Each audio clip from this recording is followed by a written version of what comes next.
little something like this. Good morning, everybody. It's Monday it is. Listen, listen, listen. I officially have a seventh grader today. I am already a proud mom.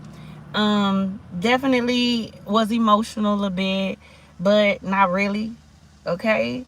Only because my daughter is like, she's just so amazing. She's ready for the world. Like, I don't know. Y'all have seen me and her doing our little dances and stuff in the mornings.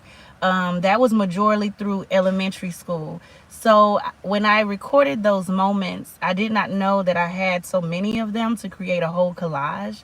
But and thank you for the hearts this morning. Make sure you go ahead and hit that like button. Um, but she is my most prized possession, and what made me emotional, honestly, is the fact, and this is to all of the single mothers, this is to all of the single parents out there. You don't know your own strength. Listen to me. You do not know your own strength, but trust and know that God does. And He gives you what you can handle in every aspect, in every uh, dynamic, in every arena of life. He knows what you can handle. So even when you feel like I want to give up, I don't know what I'm doing. I used to literally say to God, like, you trust me like this? You gave me an angel. You gave me an earthly angel to be responsible for, to take care of. Are you sure? Are you sure, God? And yeah, He real sure. That's why He blessed my womb.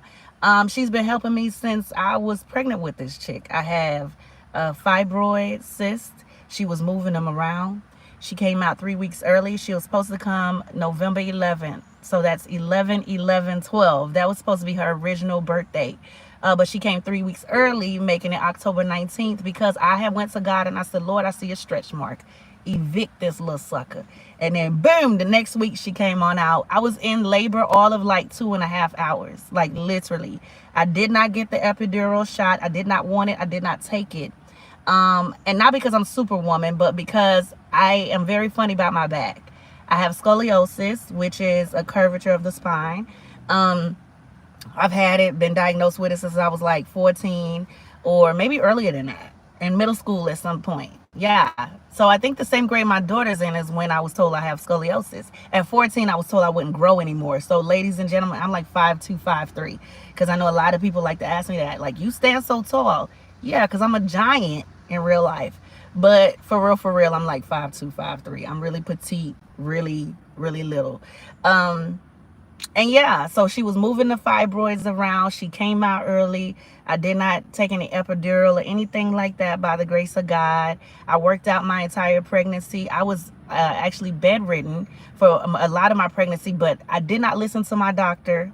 Whether that was good for me or not, I don't know, but obviously I'm okay. I just wanted to keep pushing, and I could not afford to stand still or sit still.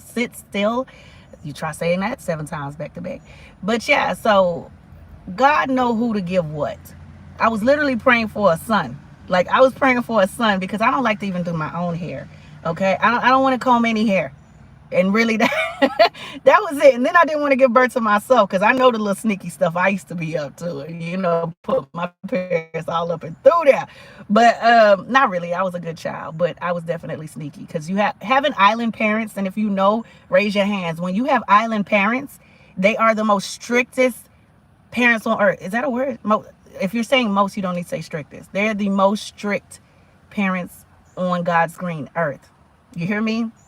You can't get away with anything. Like, you don't even have to say nothing, and you already, I get cussed out. And you're like, all I did was wake up. Like, that's all I did.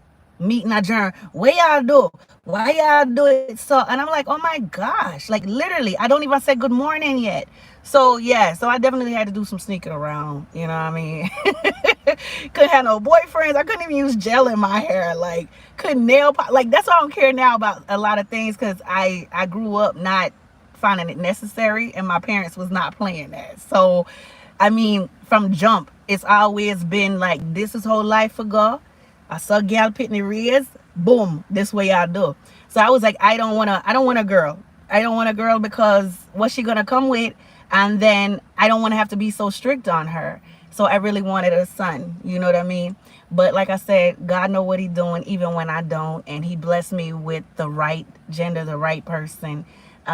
She is my soulmate on this earth.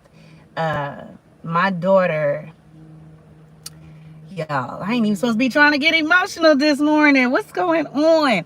But listen, my daughter she is my everything under God.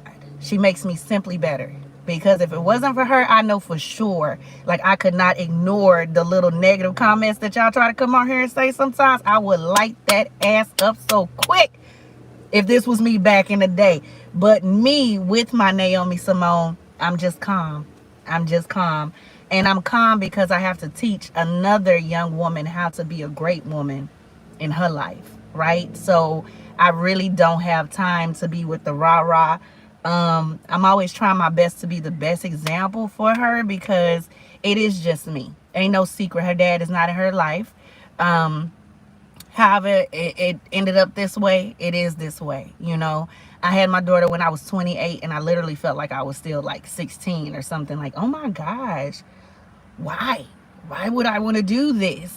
So for all the ladies out there, you're pregnant, you're doing this by yourself, you already have children, you got this, sis. You got this. And God gave you the right children, and the right children picked you to usher them and be there, and be that role model, be that example in this lifetime. So just keep doing good, keep fighting a good fight, and don't let your struggle be in vain, because your kids, I promise you, they will make you feel better than money can. You know, if no one ever tells me they love me, if no one ever tries their best to make me feel seen, I feel seen every day. I feel seen every day because of my daughter. She is the first person to get up and just caress my face and just say, Mommy, you're just so beautiful.